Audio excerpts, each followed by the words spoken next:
We'll cross 250 million vaccine shots administered since it took office. I think it's a pretty consequential achievement for the nation. I promised I'd keep you up to date every 50 million shots. Today, I have an important update. Last week, I launched a new phase of our vaccination program. At that time, I set two new goals for our country. The first was getting 70% of adults their first shot by July the 4th. The second was having 160 million Americans of all ages fully vaccinated by that same date. I'm pleased to report we've made strong progress on the adult vaccination efforts in just the past few days by making it easier than ever to get vaccinated. You can visit vaccine.gov or text your zip code to 438829 to find a vaccination site near you. And we're also opened up thousands of federal pharmacy sites to vaccinations without appointment, so people can just walk up and get the shot. Now, more employers than ever are giving people time off as well to get their shots. More grocery and retail stores and sports teams are providing discounts and promotions to encourage customers and fans to get vaccinated. I talked to a bunch of governors yesterday. One of the governor of Maine points out that if you're a hunter or a fisherman in Maine and you want to get a license, no problem. You don't have to pay for it if you get your vaccination shot at the same time you get your license. Whole point is there's a lot more convenient places for people to get their vaccine shot. From May 24th to July 4th, Uber and Lyft, and I think is incredibly generous of them, are going to offer everyone in America free rides to and from vaccination sites. So go online, find out where the vaccination site is, call Uber or Lyft. They will take you there, wait for you, and take you back. As a result, even though more than half of the adults in the country have already gotten their first shot, we have fewer people who need to be vaccinated than ever before, and we're actually seen a slight increase in the pace of vaccinations across the past week. And we're now on track to hit 60% of adults with at least one shot by next week. We still have a lot of work to do to get the adult vaccination rate to 70%, but I believe we're going to get there. So today, I want to talk about an exciting new development.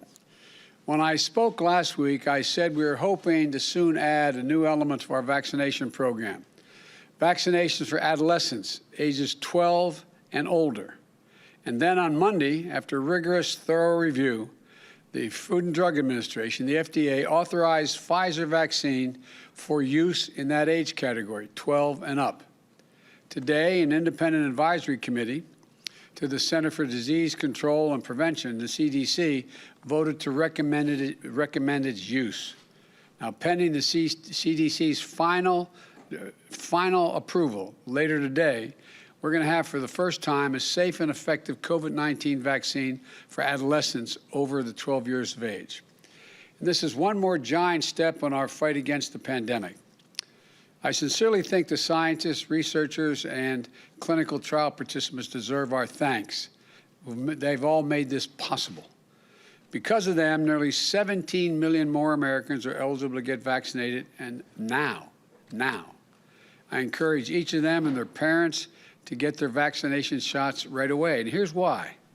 We know that kids at this age, 12 and above, are at risk from COVID-19. About 3 million COVID-19 cases have been reported in kids under 17 years of age. And teenagers can spread it to their friends, to their siblings, to their parents, and to their grandparents. Now, that vaccine is authorized for ages 12 and up. And I encourage their parents to make sure they get the shot. As I promised last week, we're ready. This new population is going to find the vaccine rollout fast and efficient. As of tomorrow, more than 15,000 pharmacies across this country will be ready to vaccinate this age group. Most of these pharmacies are close to family as the family home, as the kids' school is to their family home. We're also going to be getting vaccines to pediatricians and family doctors. so parents and children can talk to their doctors who they trust about getting the vaccination, and they'll be able to do it at that office. We're also partnering with school-based clinics and community health centers. Of course, we remain focused on equity in our vaccine program. The vaccine is free for everyone, free. Additionally, if teens are on the move this summer, they can get their first shot in one place and a second shot elsewhere. And at the same time, we're also launching an important public education campaign. First and foremost, we're providing families with trusted medical information they need to make informed decisions about the vaccination and the vaccine. Our medical and scientific experts at CDC and the National Institute of Health will be out there in the public every day to answer questions and get the facts out. We will also be partnering with the healthcare providers, schools, community organizations, states and tribes and cities at the same time. The bottom line is this: the vaccine for kids between the ages of 12 and 15 are safe, effective, easy, fast, and free. So my hope is that parents will take advantage of the vaccine and get their kids vaccinated. And let's remember that millions of 16 and 17-year-olds have also been safely vaccinated. And as more and more Americans get vaccinated, COVID-19 hospitalizations and death rates continue to fall. Today, the New York Times reported the number of COVID hospitalizations in the United States since April of 2020, right after the start of this pandemic, is the lowest. Safe and effective vaccines are curbing the spread of the virus, and they're saving thousands of lives and allowing millions of Americans to start returning to a closer to normal life. As I said earlier, for everyone 12 years and up, it's never been easier or more convenient to get vaccinated. Visit vaccine.gov to find out where, or text your zip code to 438829. That is 438829. Text your zip code to that number, and you'll find the closest vaccine facilities to you at that moment. It's easy, it's convenient, and it's free.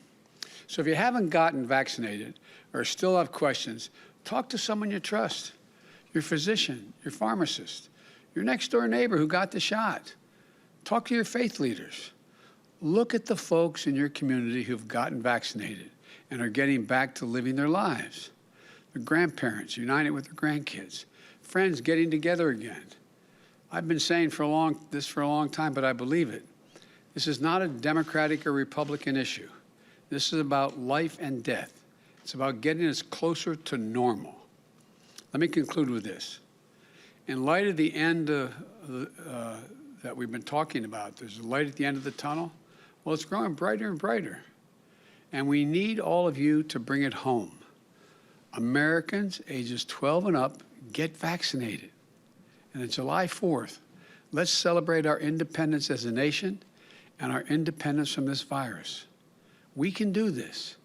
And as I said a little bit earlier today in another context, you know, I don't believe that the American people, there's any significant portion of American people who refuse to get vaccinated. You keep hearing about how Republicans won't and this. Look, if it's available, if it's nearby, if it's convenient, people are getting vaccinated. I believe the vast majority of Americans are going to get vaccinated. That's the route we're going now. So may God bless you all, and may God protect our troops. And if you've been vaccinated, you don't have to wear this outside around people unless there's really large groups, and you don't have to wear it inside if you're with people that that have also been vaccinated.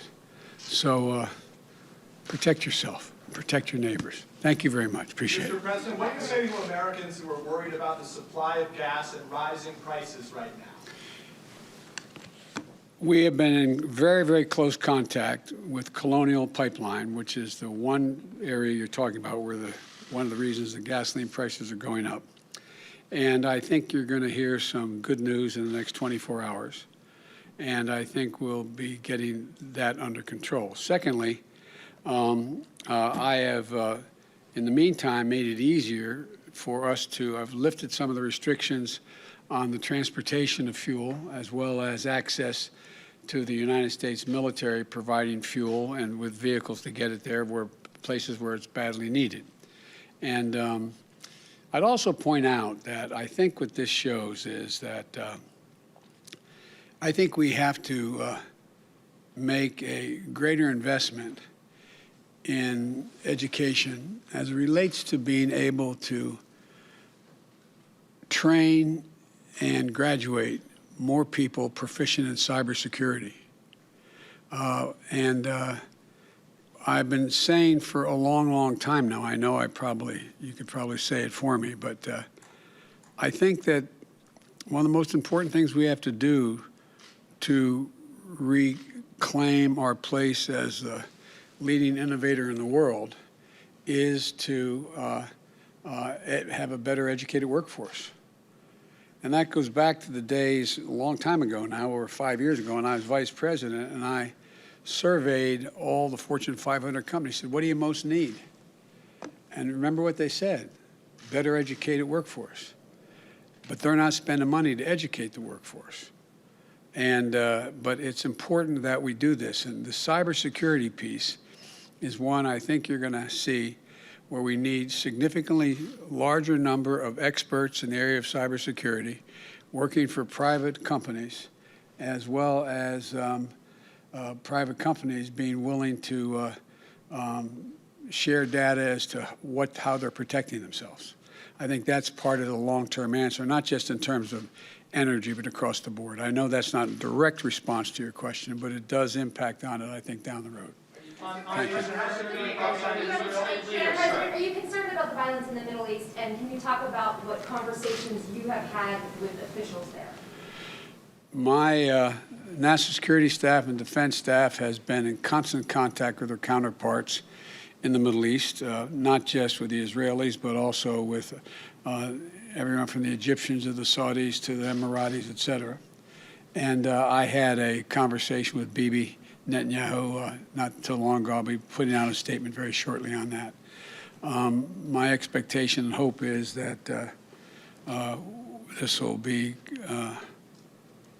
closing down sooner than later.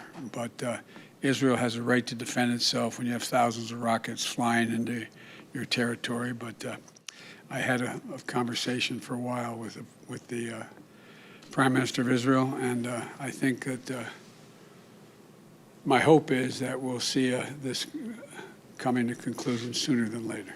Thank you. What's your take on the end of your meeting, sir? Were you optimistic coming out of it today? Which one of the 12 I've had? Pelosi, Schumer, the crew. Infrastructure, sir, and in particular. You guys are bad. I'm not supposed to be answering all these questions. I'm supposed to leave, but I can't resist your questions. I came away encouraged, but I want to make it clear to you. I'm encouraged not just because of a solid meeting with the Republican leader in the House and with Mitch or Senator McConnell, who I've known a long, long time and work with. I've been meeting with bipartisan leaders for a long time now. I've met with gosh knows how many. I mean, and there's more than one single group. There's bipartisan groups made up of 10 to 20 members. There's been groups that I met with, for example, I met with yesterday with Kristen Sinema. I thought that was and she purported, and I believe her, to speak for some of the her friends who are both sides of the aisle about how to go forward with infrastructure. So I'm encouraged that there is room to have a compromise on a bipartisan bill that's solid and significant, and a means by which to pay for it without dropping all of the burden on middle class and working class people. Look, what's the one thing people are concerned about with the gasoline prices going up? Exactly right, and it matters if you make $40,000 a year. It matters if you're a two-family person that making $80,000, $90,000, two wage earners. It matters. And what I don't want to do, and this will be another discussion we didn't get into today, is how to pay for it. And if everything is paid for by a user fee, well then, the burden falls on working class folks who are having trouble. We're getting them out of they're coming around, but this has to be a burden shared across the spectrum. Anyway, thank you guys.